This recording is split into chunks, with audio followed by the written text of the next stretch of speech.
আক্কারে ভয় পেয়ে গেছি, পরানটা কেমন ধক ধক করতেছে। আজকে আমার লবণ পোড়া খাইতে যাবো। কেমন লাগছে আমাকে? তোমারে তেরারির করার কালির মতো লাগতেছে নাকাসুদি। তোমারে যদি অন্ধকারে কেউ দেখে তাহলে তার বিসি ঘাড়ে উঠতে একেবারে বলে হরি হরি বলে যাবো। কোন পাহাড়ে যাবে? পাহাড় দেখার শখ জেগেছে, খুলছে গায়ের জামা। এমন ভিডিও দেখলে পরে থতমত খায় ছোট্ট আমার মনা। আমি তো ভাই ডান দিকের পাহাড়টাই যাবো। ডান দিকের ওই পাহাড় নিয়ে চলছে যত ঢং, ডান দিকের ওই পাহাড় নিয়ে চলছে যত ঢং। এবার আমি উঠবো বেয়ে দেখবো পাহাড়ের রং। Hey guys, welcome to my new video. আশা করি তোমরা সবাই খুব ভালো আছো। আর কোন পাহাড়ে যাবে? তাড়াতাড়ি বলো। আমি তো ভাই ডান দিকের পাহাড়টাই যাবো। আরে আমি এই পাহাড়ের কথা বলিনি, আমি অযোধ্যা পাহাড়ের কথা বলেছি। ও আচ্ছা আচ্ছা, অযোধ্যা পাহাড়ে। আমি তো ভাবতাছিলাম তোমার ওই বড় বড় দুইটা মামা ভাগ্নে পাহাড়ে যাওয়ার কথা। बड़ा हरामी हो बेटा। তো তোমরা বুঝে গেছো যে আজকে আমি কাদের নিয়ে আলোচনা করতে চলেছি। এক হচ্ছে, কেমন লাগছে আমাকে? আর এক হচ্ছে, খুলবো কি বলো? হ্যাঁ সব খুলে দিব আজকে। তো চলো বেশি কথা না বাড়িয়ে ভিডিওটি শুরু করা যাক। अभी मजा आएगा ना भिड़ो। ওঠ না ছোট ভাই, ওঠ না, ওঠ। আরে বলছি কি রাশিয়ান ভাবি, ছোট ভাইকে এখন যতই ডাকো ছোট ভাই আর সাড়া দেবে না, কারণ ছোট ভাই একটু আগে বমি করে নেতায় ঘুমাই পড়ছে। तू समझा? हाँ। प्यारी समझ गई। ছোট ভাই ওঠ না, ওঠ। ভালো করে নে ফোনটা। মানে ছোট ভাই কি মোবাইল না দেখে ঘুমায় না, যে মোবাইলটা ওইখানে রাখতে হবো। প্যান্টের তলে হাত দিই, ছোট ভাই ছোট ভাই ছোট ভাই ছোট ভাই। ফোনটাকে না তুললে কি করে ছোট ভাই উঠবে বল? খালি পমপমটাকে নাড়াবে, ছোট ভাই উঠ না, ছোট ভাই উঠ না। আরে গন্ডার চোখ,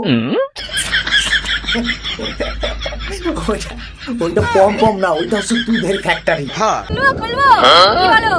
আরে আর দুধ খেয়ে কি বড় হবে? আমার ফ্যাক্টরি গুলোই তো এবার ঝুলে যাচ্ছে। বলছি রাশিয়ান ভাবি, তোমার ওই ফ্যাক্টরি যদি বেশি দিন বন্ধ রাখো তাহলে সব গ্রাহক অন্য ফ্যাক্টরিতে চলে যাবে, তারপর তোমার ওই ঝোলা দুধ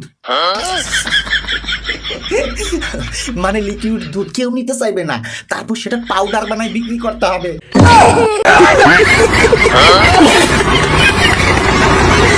আমার ঐতিহাসিক মুহূর্তটা দেখার জন্য তো সবাই অপেক্ষা করে। তো দেখো আমার মুহূর্তটা কেমন। বলছি কি রাশিয়ান ভাবি, ঐতিহাসিক মুহূর্তটা কি? পানিপথের যুদ্ধ না পলাশির যুদ্ধ? মানুষ তো ঐতিহাসিক মুহূর্ত ইতিহাস বইতে পড়ে, আর আমার কপালটা এতই ভালো যে আমি ঐতিহাসিক মুহূর্ত দেখতে আইসা ভূগোলের বড় বড় দুইটা পাহাড় দেখতে ফেলাইছি। हाँ। আমি তো ওই পাহাড় দুটোতে উঠতে চাই, পাহাড়ে উঠবো, ম্যাক্স শুবো, সুন্দর সুন্দর দৃশ্য দেখবো, সেলফি তুলবো, কিন্তু আবার ভয়ও লাগে যদি পাও পিছলা পাহাড় থেকে রোল খাইতে খাইতে পড়ে যাই। পড়লাম, পাহাড়ে তো উঠছি।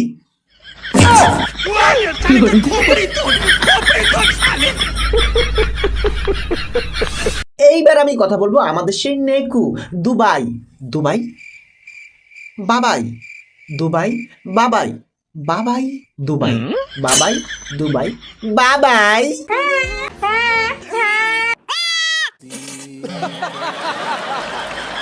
মোটা সোটা শরীরটা তার নড়তে চড়তেই দায়, দুনিয়ার সব ডায়েট চার্ট সে নিমিশেই ভোলায়। সবাই যখন পিৎজা বার্গার নিয়ে থাকে মেতে, সে শুধু চায় পাহাড় সমান থালা নিয়ে খেতে। মুক্তার মতো হাসি তার, গল্লু মল্লু গাত, সারাদিন সে চেঁচিয়ে মরে মাংস ভাত, ওরে বাবারে, এইটা কি মাংস ভাতের আনন্দ? আই মিন মাংস ভাত। মাংস ভাত। আচ্ছা আচ্ছা, ঠিক আছে, মাংস ভাত নাকি কোনো আদিম উপজাতি যখন পশু শিকার করে মাংস খাওয়ার আগে একটা হুমবাহু করে যে তাণ্ডব নাচ দিত সেই দিয়া? মানে ওরে যদি জামা প্যান্টটা খুইলে গাছের পাতা চাতা পরাই দেওয়া যায় তাহলে একেবারে অবিকল আদিম মানুষের মতো লাগবো।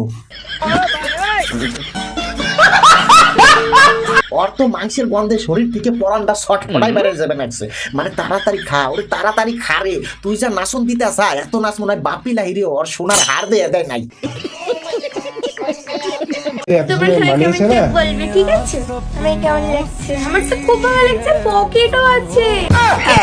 এই যে একটা আমাকে কঠিন প্রশ্নের সম্মুখীন করে দিল, মানে আমি এর উত্তরে কি দেবো? হ্যাঁ, আমি যদি এখন সত্যি কথা বলি তাহলে বই নামার কব কি যে সব ছেলেরা একই ধরনের, মায়া দায়া বলতে কিচ্ছু নাই। আর যদি আমি মিথ্যা কথা বলি আর ফেলাই তাইলে আমার বিবেকের কাছে কি জবাবটা দেবো? আরে বই, তোমার দেখতে একদম রসগোল্লার হাড়ির মতো লাগতাছে। মিষ্টি তো অবশ্যই, কিন্তু পরিমাণটা একটু বেশি হয়ে গেছে। বিশ্বাস করো, তোমার দেখে আমার বাড়ির একেবারে এলপিজি সিলিন্ডারের কথা মনে পড়তাছে। দুজনে একেবারে গোল গাল, মানে একটু জোরে যদি খুসা দেই তাইলেই ব্লাস্ট।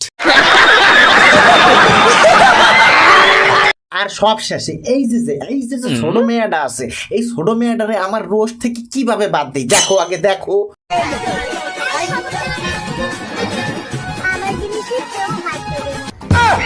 আরে বই, লজিক তো একেবারে ধোয়া করে দিলা। তোমার তো জিনিসই নাই যেটার মধ্যে হাত দিব, আর যেটাই বা আছে সেটা মাইক্রোস্কোপ ব্যবহার করে খুঁজতে হবো। ভাই তো সারা গাছ কেবল বীজ থেকে ফুটতে বাড়াইছে, আর এই যে দেখ, তোর জিনিসের থেকে ওর জিনিস অনেক বড়, যেটা খালি চোখে দেখা যায়।